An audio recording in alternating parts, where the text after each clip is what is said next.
Quiero comenzar con algunas estadísticas que son muy optimistas. Hay una institución que se llama Freedom House, que clasifica las naciones del planeta de acuerdo a lo que ellos llaman libres, más libres o menos libres. Y en el año de 1973, el 22% de los países eran libres. El 45% de los países eran lo que Freedom House cataloga como parcialmente libres, y el 33% era un país considerado no libre. A la vuelta de unos 35 años, la última vez que se tomó esa estadística en el año 2008, ha habido un cambio significativo. Los países libres crecieron casi al doble, de 22 a 43%. Y los países parcialmente libres, obviamente disminuyeron, pero pasaron para acá, y los países no libres también son ahora menores. Si uno hubiera venido de Marte, tendría en el año 73 una en 3 probabilidades de caer en un país no libre. Ahora tiene una en 4, una en 5. Ciertamente el mundo ha caminado exactamente en la dirección donde las personas son cada vez más libres, y va a ser interesante entender cómo ha sido eso y el proceso que nos ha llevado hasta ese momento. Pero como las naciones no son personas, la parte más interesante tiene que ver con las personas. 1.3 millardos de personas eran libres en el año 73, de acuerdo con la definición de Freedom House, y 1.7 millardos eran no libres.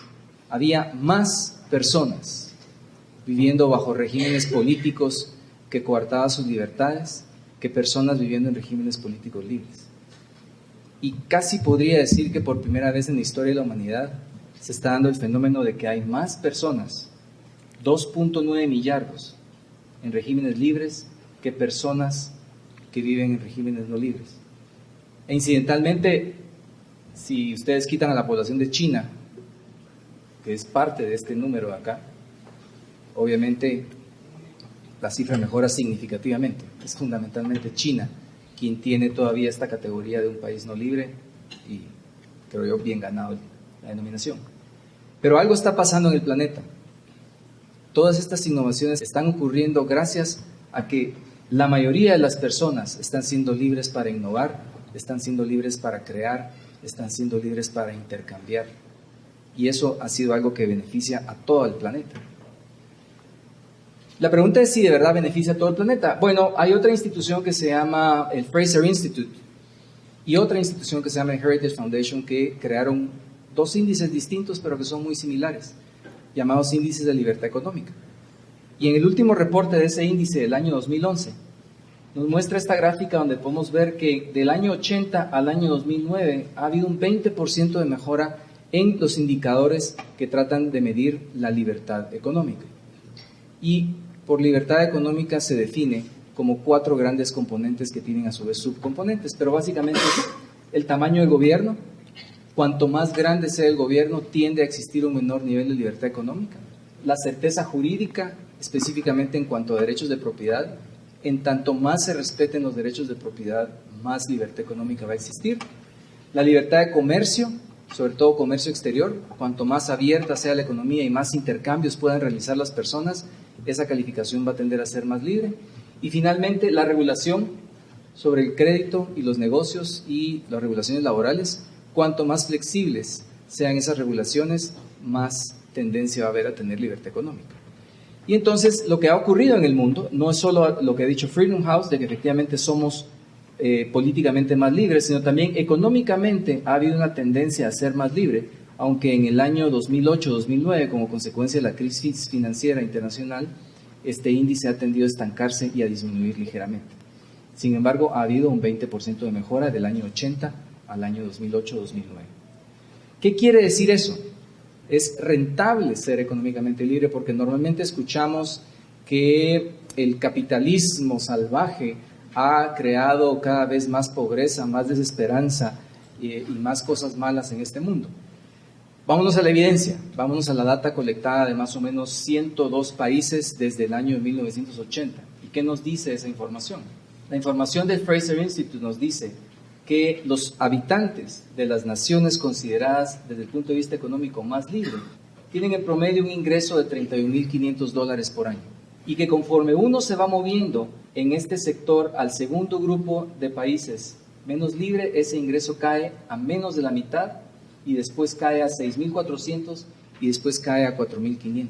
Quiere decir que la tendencia es que si ustedes viven en países más libres, van a tender a tener casi 7 veces más ingreso que los ciudadanos de estos países que viven en lugares menos libres.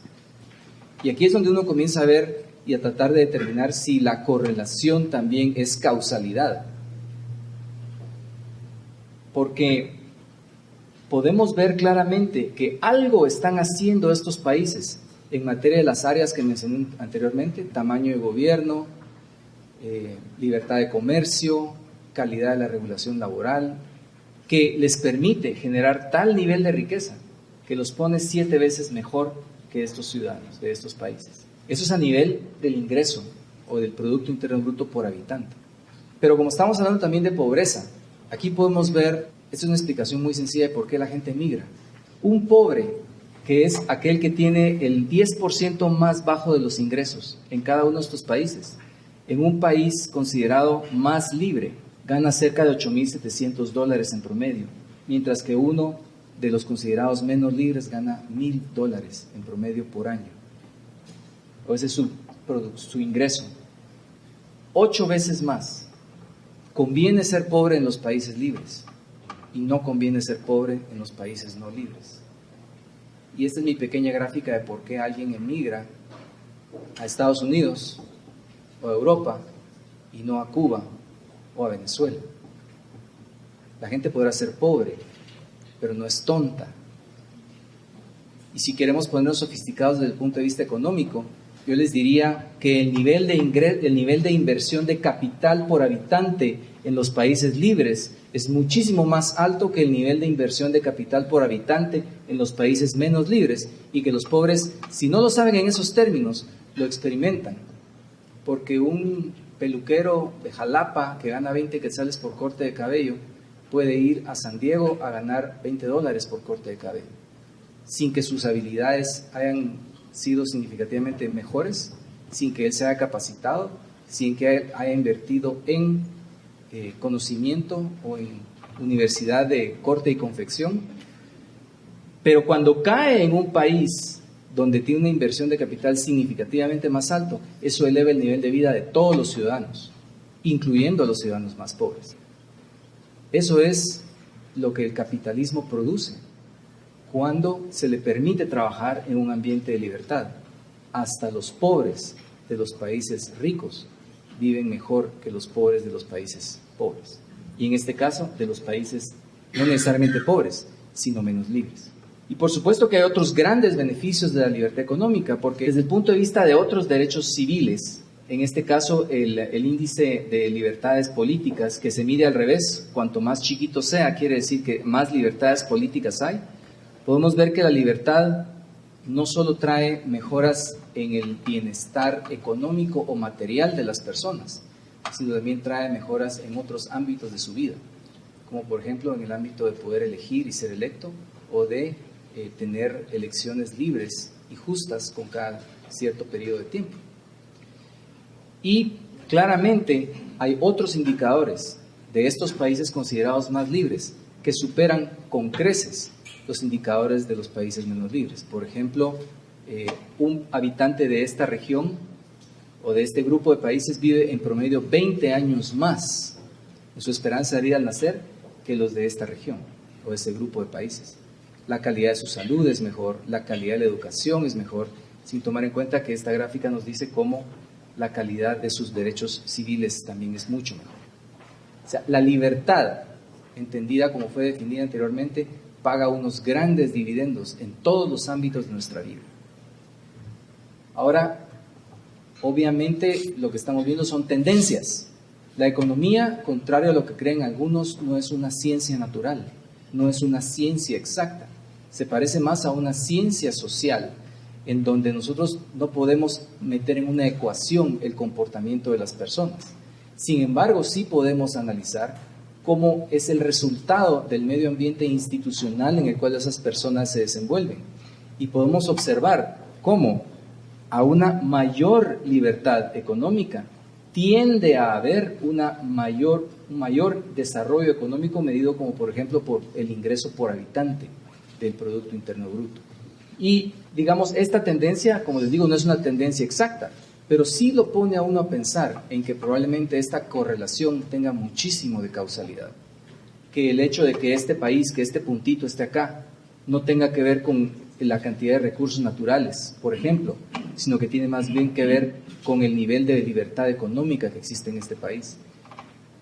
Y no sé cuál es, pero bien podría ser Japón, por ejemplo, que no tiene ningún recurso natural, pero que es uno de los países más desarrollados del mundo. Y así sucesivamente. Entonces, esta gráfica nos debería poner a pensar en los beneficios y los dividendos sociales, políticos y económicos que conlleva la libertad económica. Visto desde otra perspectiva, el Programa de Naciones Unidas para el Desarrollo mantiene un índice que se llama el Índice de Desarrollo Humano, que trata de medir desde otra perspectiva la calidad de vida de las personas. Fundamentalmente con 3 variables: el nivel de educación, el nivel de ingreso per cápita y la expectativa de vida al nacer. Y lo que vemos en cada una de estas líneas de colores es un país cuyo índice de desarrollo humano se está midiendo desde 1970 hasta el año 2010. Y lo que vemos es que hay algunas naciones que han tenido estas caídas importantes, que generalmente son países que han sido víctimas de la guerra o de un conflicto severo, y por lo tanto su nivel de desarrollo humano sufre muchísimo. Pero la mayoría de las naciones, incluyendo esta gráfica que es la de China, podemos concluir de que ese proceso, ese círculo virtuoso, es algo que ocurre en la práctica y que ha estado ocurriendo desde el 70 a la fecha, en donde la libertad de unos favorece a otros. El Internet desarrollado en un país probablemente de alto nivel de libertad económica favorece también hasta a los países que no gozan y a los ciudadanos de los países que no gozan de tanta libertad económica. Un invento como puede ser una vacuna, una cura contra alguna enfermedad, probablemente desarrollado en ciudades por ciudadanos que viven en países con alto nivel de libertad económica, favorece también después a los ciudadanos de otros países, aunque no vivan estos en ambientes de libertad económica. O sea, la libertad económica beneficia a todos, como se puede ver en esta gráfica, donde a nivel de mejora en educación, en ingreso y en expectativa de vida, el planeta ha mejorado.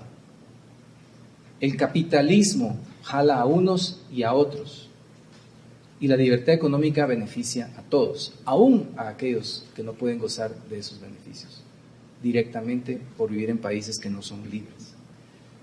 Sin embargo, no todo está ganado.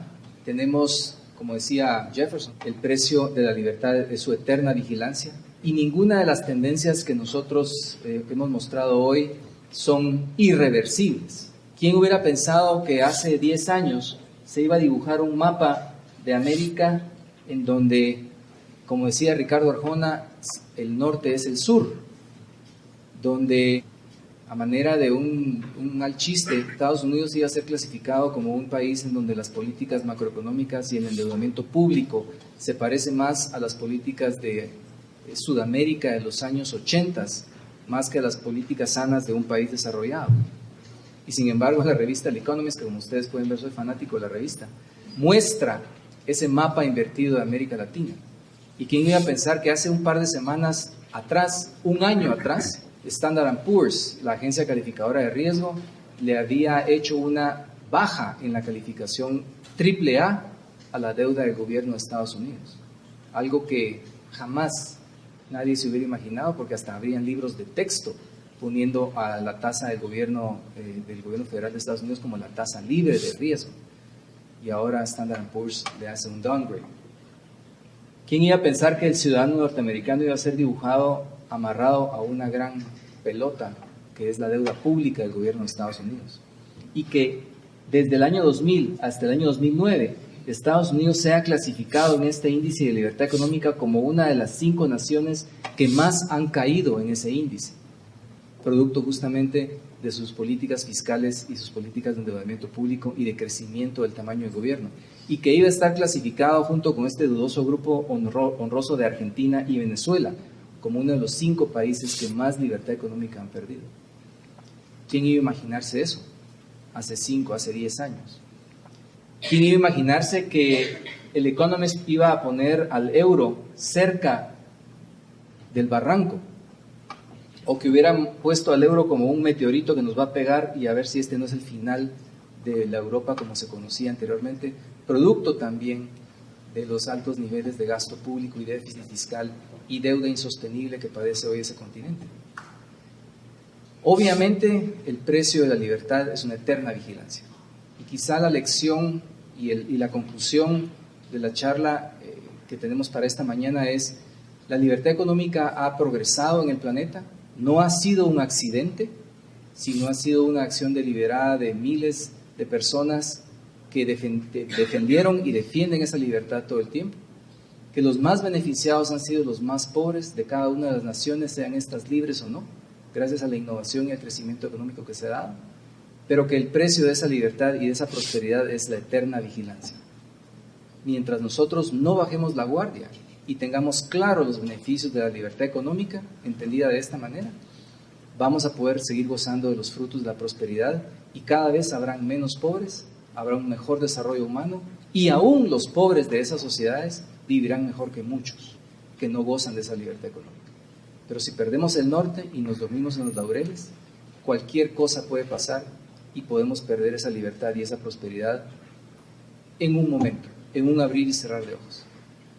Así que conozcamos por qué es que somos prósperos y defendamos esa libertad. Muchas gracias.